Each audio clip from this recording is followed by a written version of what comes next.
After an hours-long manhunt, the suspect is now in police custody. That suspect, 18-year-old Timothy George Simpkins. Police say they are going to charge him with multiple counts of aggravated assault with a weapon. That weapon, what police believe is the weapon, is a .45 caliber handgun. They said that they retrieved it in the streets of Grand Prairie and have now sent it off for forensic analysis. When it comes to the victims of this shooting, there was two students and two adults. One woman who was pregnant had very minor injuries. She was treated and released at the scene.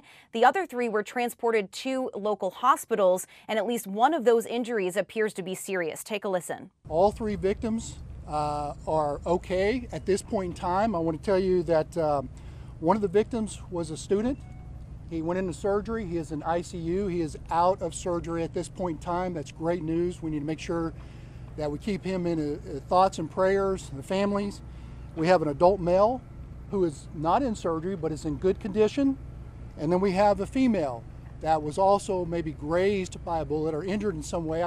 So the good news is that it looks like these victims are going to be able to recover from their injuries. And at this point, the students have now been reunited with their parents. Many of those parents, of course, frightened and frantic when this was taking place. Many of them were receiving phone calls and text messages, some of them even receiving video from their children's barricaded inside their classroom. So they are now reunited with their families. Police making it very clear, though, that this was not a random act of violence, that this was a fight that broke out in one of the classrooms early in the morning. It escalated, and that is when these shots were fired. So the suspect now in custody, but the big question, of course, is how that gun got into the classroom on school premises in the first place. Unfortunately, of course, this is not an isolated incident. This is now the second school shooting in the state of Texas this month alone. And when we look at all of 2021, this is now the 22nd school shooting that has taken place.